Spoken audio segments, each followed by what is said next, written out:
Thanks for tuning in to another edition of Another Dolphins Podcast. Thank you all so much for joining us. Today, we are going to see what PFF has to say about Miami's top-tier talent, but we have a little bit of news to get through first. As you might have heard, College Football 25, it is coming. EA Sports has announced it. It will be released, I think it's July 19th, and we are giving away a free copy of the game. Xbox, PlayStation, it doesn't matter. We will make it work. How to enter? All you have to do is send a Dolphins or football-related question to AnotherDolphinsPodcast@gmail.com. You will get 2 additional entries if you include a screenshot of you rating this show on your app of choice. We will announce that winner on July 7th.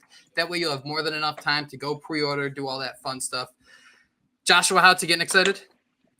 Yeah, I've been able to play a little bit of the Madden beta. I can't really talk about it, but it's got me excited for college football. And I mean, I'm excited for all the questions we've got, right? I mean, we haven't really stuck to a mailbag, but now that we're doing it, we're seeing a lot of questions. So thank you to all our listeners, and make sure you throw some questions in before July 7th so you can win that free copy. So yeah, man, I'm excited. I'm a 37-year-old kid at heart waiting every day for this game to come out. It's been a little crazy because June's supposed to be the slow month, and whether it's the mailbags from our listeners or having people like Kat who are dropping fantastic show ideas for us. And Kat, let's start with you. What we're going to do today is we're going to go through PFF recently dropped its top 32 players at each position. Why'd you think it'd be a good idea for us to kind of lock in on the Dolphins here and take a look at where they are in terms of that elite of the elite? Yeah, I mean, a few reasons. One, some people have their opinions on PFF. I've got mine. I like most of what they put out. I love their podcasts. Their rankings. I feel that anytime there's a team dedicated to watching every snap, that you should at least look at it. So I've always respected them, and I do subscribe to them. I don't agree with everything they say, but and secondly, just the Dolphins start 11 players on offense, 11 players on defense, as you guys know, and it's interesting to see how many of them here are considered top 32. Not only top 32, but of the players listed, top 27 offensive and defensive players. I think the biggest thing with PFF, though, and I think you touched on, is they do great work, but you can't take that as gospel, right? Take a little bit of that information, take a little bit of what you're watching with film, and develop your own opinion. But they definitely go in there and fine-tune every play, and it'll be interesting to see how many of these players are in the top, because this is one of the better Dolphins teams that we've had in our lifetime, and I continue to say that. And as we'll see with Jake's beautiful PowerPoint, there's a bunch of players on this list. I don't know if it's the fantasy football maniac in me or we were just going to run out of space, but I decided to limit it to the top 12, and we're going to go through 6 positions here: quarterback, running back, wide receiver, then defensively. I want to talk edge rusher, cornerback, and safety. So, guys, starting at the quarterback here, you have Tua coming in at number 14. Patrick Mahomes, Lamar Jackson at the top of the list. You aren't debating those guys. I'm actually a little surprised to see Josh Allen at 4th. But, Kat, I want to ask you, Tua's about to get paid, or we all are supposed to believe he's about to get paid. Where does he need to land on this list by the end of the 2024 season?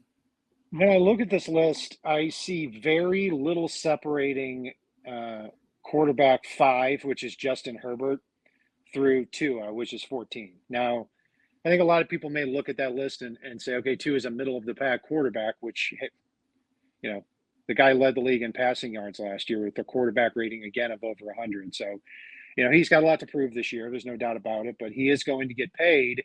You just look at Justin Herbert at number 5 on this list. I mean, you take a look at every statistical category over the last, really since Mike McDaniel's been here. I mean, passing touchdowns, passing yards, wins, completion percentage, yards per attempt. You can go down the list with seven or 8 different things and say Tua's been better than him in every category. Now, has Tua had better receivers? Yeah, that's definitely true, and maybe a better supporting cast. But, when you can take a look at the 5th quarterback on this list and say that's kind of a projection as opposed to reality based on stats, then, or at least statistically based, then yeah, I mean, I think Tua should be right. Tua should be right there, and he will get paid, consistent with Trevor Lawrence and with Justin Herbert too.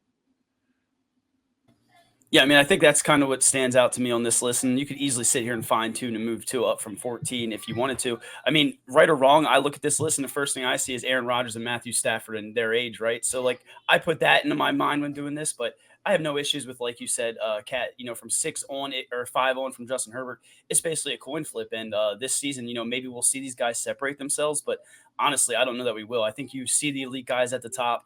We know what that next tier is. Tua is in that next tier, and he's going to get paid every bit as much as Trevor Lawrence. I just hope he gets done before the Jordan Love thing. So I have no issue with this. 14, though, I would have an issue with. So I say maybe he's like top 8, somewhere in that area. I think top 8's fair. I think, Kat, you make a great point about, hey, it's June. The jump between 5 and 14 isn't going to be as big as it looks like just on, a piece of paper. Just a formatting issue. Brock Purdy is number 13 on this list, sandwiched between Trevor Lawrence and Tua Tagovailoa. Kat, to wrap up the quarterback talk, what is that one thing you need to see out of Tua where, we can stop having the debate of is he a guy? Is he the guy of the future? Because I saw some of the comments on YouTube saying that, hey, I don't know if you guys realize this, that players get better every year. And that's not really true, right? We might see it in Madden. You see a guy go up from an 82 to an 84, but that year by year growth is incredibly hard to see from every player. You see a plateau almost instantly. That's how good these NFL players are. But we see Tua losing weight. What do you want to see out of him specifically, whether it's just a certain area of growth where he'd be improving in 2024?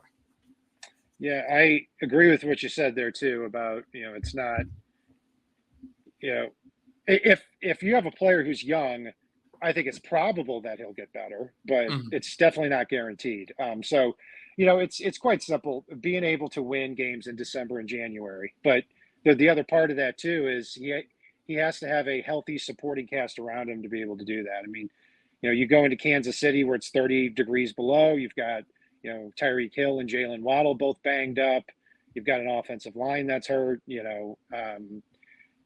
In those situations, Tua has to show the ability to elevate the team. And the offense in so many games late in the season could do nothing. So, I'm looking for him, as far as one specific trait, really looking for him to make a few more plays with his legs this year. And I think that goes hand in hand with how he's been, losing weight and getting more fit here. Maybe now we're a year removed from the whole concussion thing. It's not to say that won't creep up or it's not a concern again, but I'm not looking for him to be Lamar Jackson, but when you've got a wide open field in front of you, tuck it down and go 10 or 15 yards and take the easy yards. So I'm looking for that skill set to appear this year. That's the biggest thing with me as well. I mean, you mentioned the fact he has to win games late in the year, but you look at everybody on this list ahead of him. I mean, a lot of those guys do have that ability to extend plays with their legs, use that little bit of that escapability. So we've seen it with Tua in college. I think he was, again, the number one dual threat quarterback coming out. We saw him put up, I looked it up, 1,700 yards, I believe, rushing at Alabama. Obviously, it's a different league and all that. Don't need him running the ball that much, but having the ability to extend plays, like you said, maybe use some of that mobility to their advantage in those third down situations when he does have the ability to an open field to run. I'm all for that. So I think when he brings that in, that maybe will hopefully lead to that win in January that we're all hoping for. So between those two things, that's basically all he can really do. Like Jake said, they don't necessarily progress year after year, and to expect Tua to go out there and lead the league in passing yards again, that would just be crazy if you're a Dolphins fan.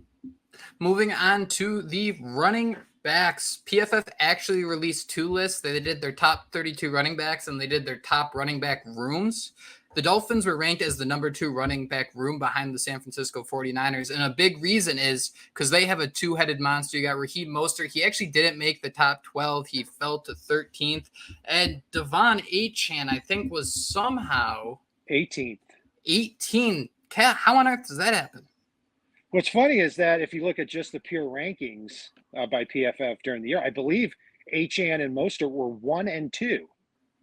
So, yeah, I think Mostert at 13 is about right. But Achane would definitely move up. I mean, you've got to think with Achane, it's probably about durability, for having 100 plus carries. He has the highest yards per carry in a single season in NFL history. I think that should get him a little bit higher on this list.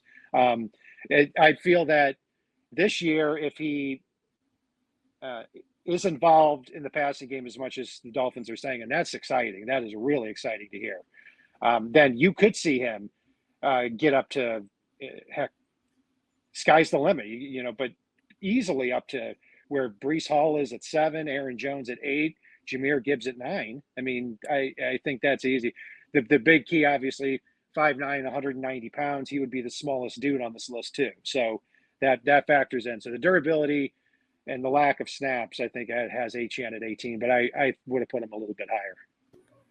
I admitted I ignorantly look at some of the age, but you wonder if they took age into a factor when they went through this, because Raheem Mostert at 13 after the season he had. I mean, I do think that's a little bit crazy. You mentioned Achane, you mentioned this being a 2-headed backfield, but let's be honest, this could be a 3-headed monster, right? You could have Jalen Wright out there. He's definitely going to see the field. I would expect early on in third down packages because he does bring that blocking capability, but the biggest thing about this running back room is that I think last season we saw Mostert probably hit his ceiling. Achane, though, with 800 yards, I mean, the sky's the limit if he can stay healthy. Adding him in that wide receiver room, getting him out of the backfield, creating mismatches. I mean, you have to feel like you have an ultimate chessboard at your disposal if you're Mike McDaniel right now. So I don't have an issue with Mostert at 13. I did send Jake something where everyone's drafting Achane super high this year, but Mostert's super low.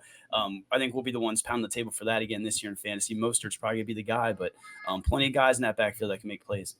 Oh, God, man. I don't know. I think this is the year. I think this might be the change in the guard. I think what makes me so excited about Achane is that no other running back was better at creating yards after contact. Devon Achane led the NFL with 4.94 yards after contact per attempt. And that's only playing 11 games. That's averaging 7.5 yards per carry. And that's the biggest reason I'd love to see him work as a receiver more. If he can break that first tackle and get 5 yards, I'd rather have that first person trying to tackle him not be a 300-pound defensive lineman. I think that's why I want to see him really work as a receiver more. Kat, do you think that by the end of this year will there be any debate about who the number one running back is in this Miami Dolphins offense by the end of 2024? Yeah, I think there will be still, because with the way things are set up, I mean, they drafted Jalen Wright in the 4th round and gave up a 3rd next year for a reason. They want him involved early, and they want him playing not a lot of snaps, but they want him on the field and playing snaps. And the key is that, and I think this is a really good move on the Dolphins' part, is with Raheem Mostert at 32 and with Achane having so little tread on the tires and having gotten hurt several times last year, they want to see the best version of that player and the freshest version of that player when they're out there in the field. And the key to doing that is having a fullback like Alec Ingold and having a 3rd running back like Jalen Wright that can also take some carries. And you mentioned Mostert's age. I mean, at this point, as mean as it might sound, let's just ride him into the sunset, right? I mean, he only has so much years left, and just use those legs. I mean, he just had the best season of his career. So, and he has that relationship with Mike McDaniel. So it'll definitely be interesting to see how they utilize all these pieces. But you mentioned it, Kat, having a fully healthy Devon Achane late in the season when the Dolphins need him in those critical moments, that's an absolute game changer. Raheem Mostert led the league in rushing touchdowns with 18, over 1,000 rushing yards, nearly 5 yards per carry. Definitely not a bad season, and he will definitely be the heartbeat of that running attack early in the year. Moving on to wide receivers, Justin Jefferson comes in at number 1. Tyreek Hill is number 2. God, I have to blame injuries here. Jalen Waddle is all the way down at number 23. The fact he was just banged up throughout the year last year, I think, has to play a role in that. But Kat, starting at the top, any gripe with Hill coming in at number 2 behind Jefferson? No gripe on that. I mean, Jefferson is historically good. Mm-hmm. And yeah, I have no beef with that. If you had put anybody else above Tyreek Hill on that, I would have to say no. But yeah, I think Hill firmly at number 2 for me as well. If this was my list, I'd admittedly probably have Tyreek Hill at the top with a little Homer Simpson, head, because I'm a Homer and I'd just move him up. But yeah, you have no issue with that. And even Jamar Chase, I mean, I guess if he went out there and played the year that, I guess built on the year he had in the previous season, he might be above Tyreek Hill, but Tyreek Hill is just an absolute game changer. 3.82 yards per route run for Tyreek Hill. Kat, there's a little bit of a conversation starting to go on. Tyreek Hill wants a contract extension. Is there any fear here that you don't think he'll finish 2024 as one of those maybe top 5 guys? I mean, A.J. Brown's always so expensive in the prime of his career. CeeDee Lamb, I mean, the way he took off last year was just pretty insane as well. Yeah, I know he's asked for it, and I think the answer, unfortunately, should be no. I mean, Tyreek Hill is going to be almost 31 at the end of this year, and it's not. Yeah, it's.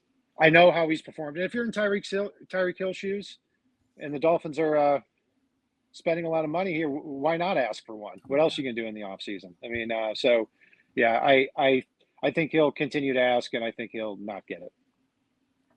Yeah, I think Dustin talked about in the last pod. He mentioned how that might be one of those guys that we don't see here, past this season. So I don't see him getting that big money contract. But like Kat said, after the season he had, after the age, how old he's getting up there in age, why not try to cash in now when you can? Because there won't be too many more opportunities. So the 49ers have two guys in the top 10 here with Deebo Samuel at 10, and then you have Brandon Ayuk at 8. Does that make you a little that's a little annoying seeing Jalen Waddle that low at 23, isn't it? It's really high for Ayuk, and who I respect a lot. And funny thing too is, in the 2020 draft, when the Dolphins drafted Noah Igbenogany, there was a lot of talk they were going to take Brandon Ayuk at that 30th pick, and had he fallen down to that spot, and now you've got Tua, you've got Ayuk, and then Austin Jackson is playing better. And obviously Robert Hunt, Brandon Jones, Raekwon Davis. That'd be at least here this year, looking like a really strong first six. Noah Igbenogany just punched a big giant hole in that. But anyway, yeah, Ayuk, we'll see if he gets paid from the 49ers, and it should be a cautionary tale for all NFL teams here too. We're like, hey, look, wide receiver is a selfish man's position. Ayuk wants to be a number one guy. That's why he's talking to Jalen Daniels saying the 49ers don't want me here, when of course they do. So anyway. No, yeah, you're right. And I made sure I wrote down in my notes, I have F that written down next to number 23, because it does seem absolutely a little bit disrespectful to have him that low. I mean, it made me bitter to not see Tyreek Hill and Jalen Waddle on this list. But again, I think a lot of that had to do with, him being banged up throughout the year. Again, 3 back-to-back, 1,000-yard seasons. So this guy is the stud. He's the future, right? He's the reason that they locked him up. He's going to be that inevitable Tyreek Hill replacement. So eventually we'll probably see him up there in this top 12 list. But even last season we probably did, but I think this is way too low for Jalen Waddle. But this duo combined, it's got to be one of the best in football. Trio now with Odell Beckham Jr. Yeah, and I didn't quite answer your question there too. On that, yeah, I think Waddle should definitely be higher. I think he should be in this, at least in the top 15. And back-to-back 1,000-yard seasons. One of 8 players in NFL history to do that. And really, you look back when Mike McDaniel came to town, he had over 1,300 in 2022. Last year, had he stayed healthy, I mean, he missed 3 games and then left early in several others and still had 1,000 yards on the season. I mean, I think a healthy Jalen Waddle comfortably gets to 1,300 yards. And when you start talking in those terms, I think he certainly deserves to be, I'd put him higher than Stephon Diggs. I mean, Diggs to me is a declining player, big time. Diggs should be nowhere near 11. I'd put him more 25, 30, and DJ Moore probably even down a little bit too. So, yeah, the more I keep talking, I think Waddle should be more in the top 10 than 23. How long do you think it is until you see Waddle ahead of Tyreek Hill? What are we talking? Are we talking 2026, 2027? I'll say. In a ranking like this, I should clarify. 2026 is a sure bet, because then Hill will be 32, and I'd say that's a good bet there. I mean, Hill's got a lot of football left to play, hopefully with the Dolphins and all of them. Yeah, I can't. We'll go 2027 just to have a different answer, but the time will come, and it'll be when Tyreek Hill is probably on another team, I'd imagine. The most dynamic position for the Dolphins, and maybe the most storylines we have, is at edge defender, because the Dolphins, you could make a debate here. Man, my formatting got a little wonky here. I apologize. But you could make a debate here that when healthy, the Dolphins might have one of the best 1-2 punches at edge rusher in Bradley Chubb and Jalen Phillips. The PFF list, it starts with Myles Garrett, followed by Micah Parsons, Nick Bosa, TJ Watt, and Max Crosby round out the top 5. Jalen Phillips, despite the injury, comes in at number 10. Bradley Chubb comes in at number 15. Kat, initial thoughts seeing this list? I think it's a huge compliment to Phillips, because you look at the top 9; those are strong players. Garrett, Parsons, Bosa, Watt, Crosby, Hutchinson, Khalil Mack. Josh Allen, Trey Hendrickson, and then Phillips. I mean, you're talking about 9 players who were, most of which are perennial Pro Bowlers. And Jalen Phillips was headed there until that stupid Jets turf got him last year. And Bradley Chubb, I think 15 is a good spot for him. I'd actually much prefer him than DeMarcus. No, I'd move him up. I'd move a healthy Bradley Chubb up a couple of spots. Rashawn Gary at 11, I'm fine with, but I take a healthy Chubb over DeMarcus Lawrence. So I'd want him to be in the top 12. Yeah, this might be the first list that I'm looking at where I'm like, okay, I feel pretty good about this one. I mean, Jalen Phillips, again, if he was finished the season, he might be up a little bit, but like Kat said, a lot of those guys are absolute studs. So it says a lot about what Jalen Phillips has become, what he could be, and Bradley Chubb at 15. That seems right about that sweet spot. You could probably nitpick a little bit, but those edge defenders, I just can't wait till they're back on the field together because they look like one of the most dominant groups in all of football last season until they both suffered those, unfortunate injuries. So it's not going to be right away this season, but hopefully they're back, when the Dolphins need them most when we make that push late in the year. Is it too early to have the hard conversation about Jalen Phillips? When we're talking about all the guys that have to get paid, like we've seen Jalen Phillips, I think the first stretch where you're like, damn, this is the. Let me step back for a second, Josh. We put this guy in the ring of honor the night he was drafted. But there was a 5-stretch game near the end of his rookie year where he absolutely dominated, and you're like, damn, all right, this is the type of player who can absolutely take over with his hair on fire. And we've seen those streaks happen over the last couple of years. Injuries have derailed some, but there have also been times where he hasn't just flat out been that guy with his hair on fire for 17 straight weeks. How do you have those contract negotiations when you still have that worry of like, hey, can we get this 17-game season or a stretch that's long enough that looks, giant similar, that's like 2011, 2007, those type of teams where he just absolutely takes off where the Dolphins need him the most? Yeah, I mean, the injury situation complicates everything, to state the obvious. I mean, I looked at Phillips really for the last year and a half as I thought his worst play was very good, and I thought his best play was superstar-like. So, there was before that, as a rookie, he had some ups and downs, but for somebody who's 24, what is he 24 or 25? I forget. 25.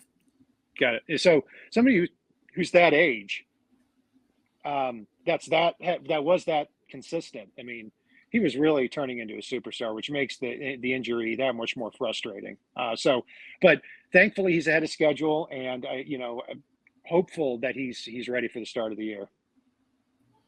I'm on record, I think, as saying this guy might be my favorite player in all of football. So I really hope they find a way to get this done. And like you both mentioned, I mean, I feel like there's just another level to his game, right? We saw him start to take that step. I feel like there's still a whole nother level to Jalen Phillips. So yes, we put him in the Ring of Honor early, Jake, but I still feel like the best football has yet to come. And you asked him, what's going on with those contract talks? I guess we'll find out with Tua, right? I mean, there has to be a similar talk that they had with Tua Tagovailoa and those injuries, the concerns they might have, the protections they might want to get there. Obviously, maybe the injury I don't want to say it might help them in negotiations because that's just ignorant, but whatever they got to do, lock Jalen Phillips up and Bradley Chubb. I mean, there could be a time when we come on here in the next year or two where, well, maybe even a year, I guess it would be probably a year where he's not even on the Dolphins, if we're being honest. So love this group, excited for what they're going to become, and think they're right in the sweet spot. This is probably the best one they've had so far from PFF, although the next one's really nice too. Kat, if you had to guess, Bradley Chubb, he's 15 right now. When we enter the 2025 season, is he going to be higher or lower than that? I think he'll be lower just because he's a year older, and he's probably going to be out for half the year. So I think that'll naturally move him down. Next year probably won't be the perfect time to evaluate Bradley Chubb. You would hope that 2025 he's back to where he needs to be, and if not, maybe the Dolphins move on from him. That they drafted Chop Robinson, they drafted Mo Kamara, so they picked up Shaq Barrett in the offseason here on a 1-year deal. So they're certainly putting together backup plans in case Chubb and or Phillips either can't go or take us a little bit of a step back this year. You also got Shaq Barrett in the mix, Mo Kamara, a 25-year-old rookie, Chop Robinson. This is going to be a position group that there's just so much going on for. It's going to be exciting to watch just the twists and turns we see throughout the season. as we work our way through some of PFF's top 32 rankings, none caught me more off guard than what I'm about to show you guys, and that is the cornerback rankings. One, wow, Sauce Gardner is already the best cornerback in the league.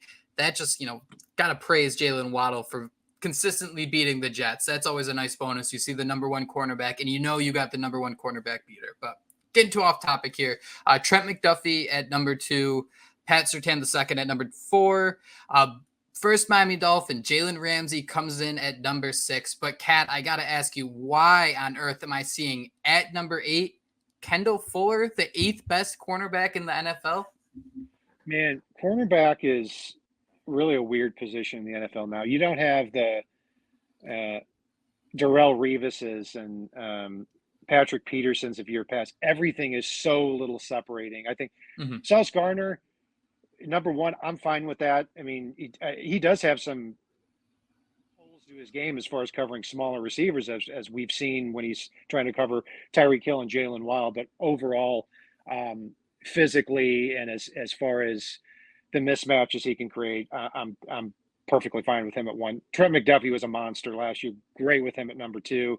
Surtain I would have had a number 3, and that's accurate. But to go back to what you're saying, the Dolphins with 2 cornerbacks in the top 8 here, granted veteran cornerbacks who are pushing 30 or at 30. Yeah, that allows the Dolphins to really go into the season with the ability to control these matchups, along with Javon Holland at safety. What I'm shocked at looking at the list here is 2 cornerbacks inside of our own division who are nickelbacks. Michael Carter II at 9 for the Jets and Teron Johnson for the Bills at 10. Fantastic. I mean, great nickelbacks, no doubt about it. And that's a increasingly more valuable position in the NFL now. But that definitely got me a little wide-eyed on that. I think the first thing that sticks out, I mean, I think if Jalen Ramsey, if Vic Fangio maybe utilized him the way some of us fans want to, maybe be up a little bit higher. But the Kendall Fuller thing, I mean, a lot of us have said throughout the offseason that I feel like this was an upgrade over what Xavier Howard has become. And it's kind of funny, we've had our Xavier Howard, Byron Jones tandem that was supposed to, take the NFL, lock everyone down. Then we had Xavier Howard and Jalen Ramsey. That didn't work out for one reason or another. Now you got, a Kendall Fuller who, again, you mentioned, we take PFF with a grain of salt, but he's ranked number 8. And a lot of people overlook what he's done throughout this season in the NFL. Yes, he's older, 29, but having him opposite of Jalen Ramsey, a guy who this year they are probably going to utilize the way he wants to, utilize him a bit more and allow him to be that, the solar system. I forget what they call it, the star spot. It should be an absolute game changer. So to think that we're going to have that secondary, and then at some point we could get Jalen Phillips back, like you mentioned, those edge rushers. I'm giddy excited. But seeing Kendall Fuller's name on that list definitely made me, eyes pop out of my head like one of those cartoon wolves, just over the moon excited.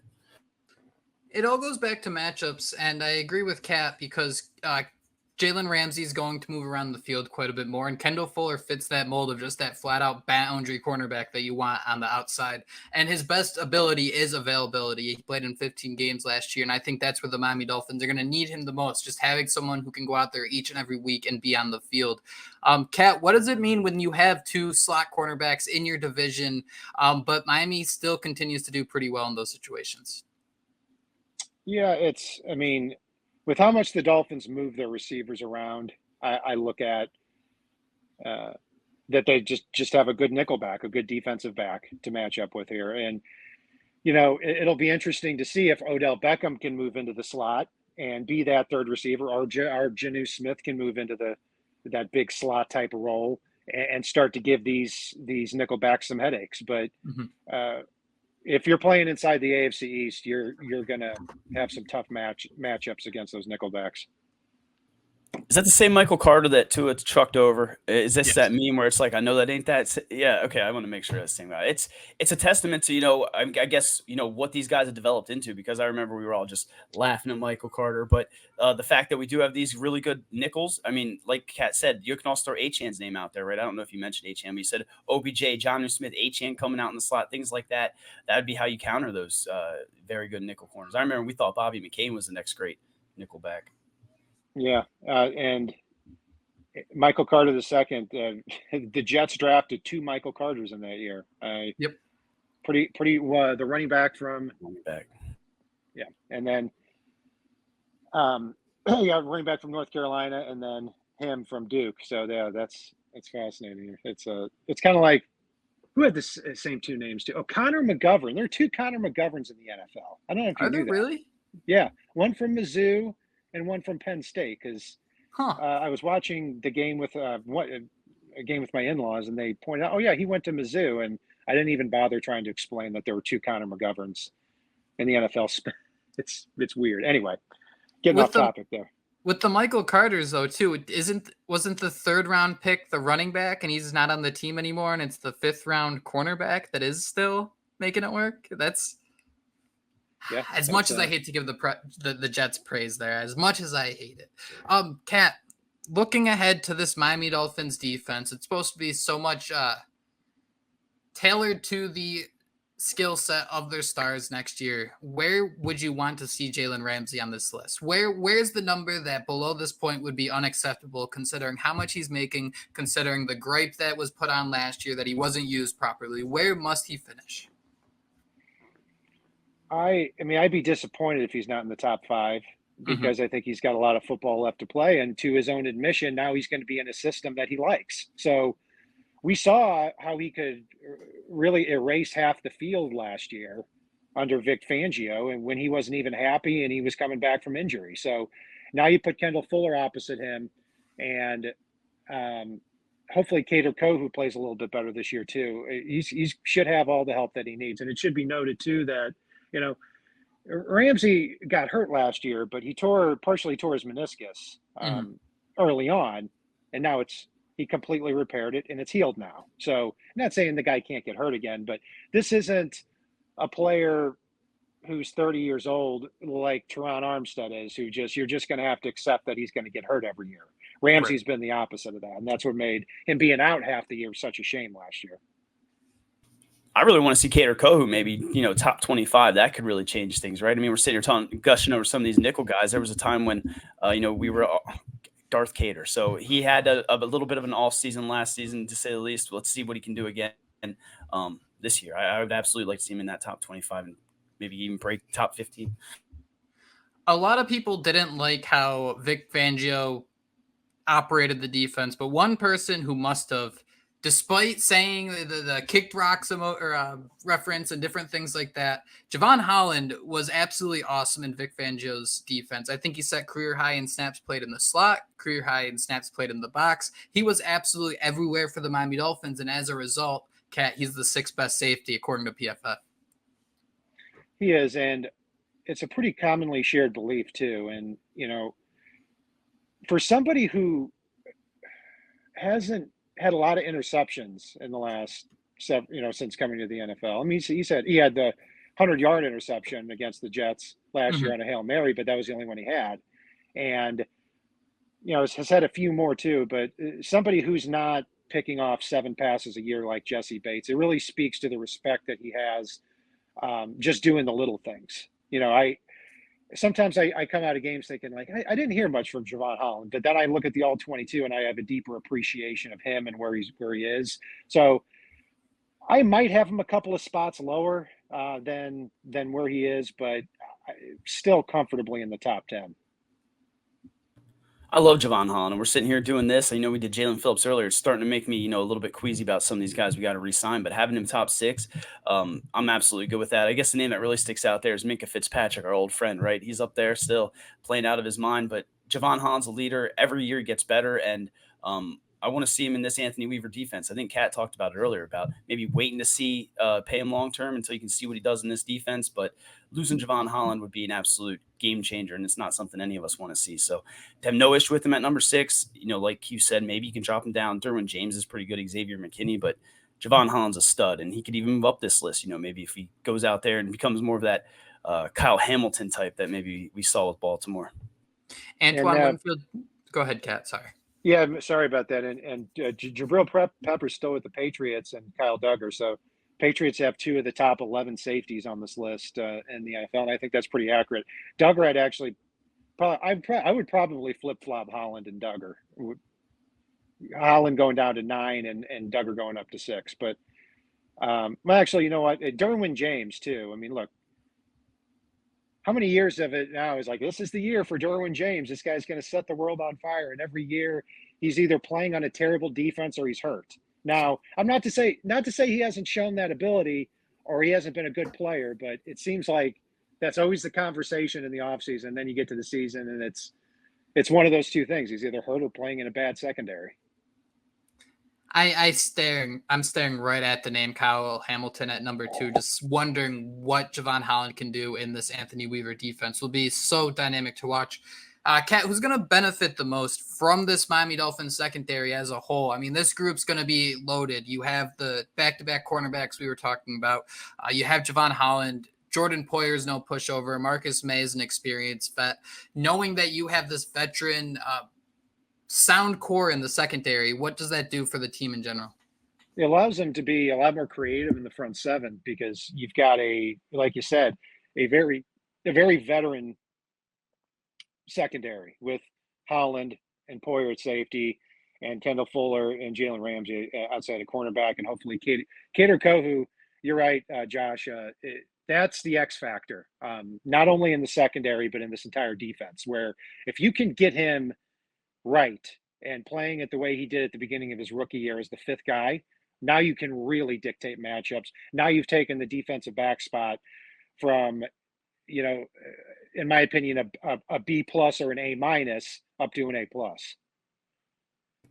Yeah, it gives me goosebumps just hearing you say that. I mean, I was going to say, just like you mentioned, that front seven, right? Especially early on when you don't have a Jalen Phillips or Bradley Chubb, having that secondary, honestly upgraded them. And I think all of our opinion, I think we'd all say is secondary somehow upgraded, whether you're despite looking at your age and things like that. So I think that defensive line up front, I do have to look at this list and point out Winfield Jr. because he was a guy who I think Dolphins Twitter would have all unanimously drafted. There's a couple guys on this list that Dolphins Twitter were high on. So I think that secondary is going to be back to what we expected it to be, and I hope that spells good things for that team up front because early on they're going to need that secondary to really clamp down. The last thing I wanted to ask you guys before we wrap up here, did you see Calais Campbell sign for the vet minimum? How awesome is that? Makes it even better. He wants to play in Miami where he went to college. I said on a previous show he went to high school there in Miami. He went to high school in Colorado, so I have to retract that, but. No, I mean, it's this guy has more than enough money, has made more than enough money over his 17-year career. He doesn't have a ring and he gets to return to Miami. So why not? So I'm obviously, where I stand on where he was signed or when he was signed, but this makes it even better. Yeah, I think it was CK Parrott who might have tweeted out a couple guys, their entire salary is going to equate to Liam Eichenberg. So I know a lot of people want to sit here and prop up Chris Greer. It was great signings by him, but at the same time, a lot of these guys are, just looking, I don't want to say ring chase, but they're looking for the perfect fit to hopefully, finish their career right off into the sunset the right way. So it's very fortunate with what the Dolphins have to do with the Tua Tagovailoa contract, some of these other guys that they can bring in these, hot vets that are not really declining, right? We saw Calais Campbell play out of his mind last year. Odell Beckham Jr. was, targeted as the savior for that Baltimore Ravens offense at one point last season. So absolutely stoked at what Chris Greer's done with a lot of those, with a lot of that little bit of money that we've lost, some of those big time players. Yeah, after averaging about $10 million average annual salary over the last 4 seasons, $2 million overall, 1.21 vet minimum salary plus about 800,000 signing bonus. So not too bad, but that is it.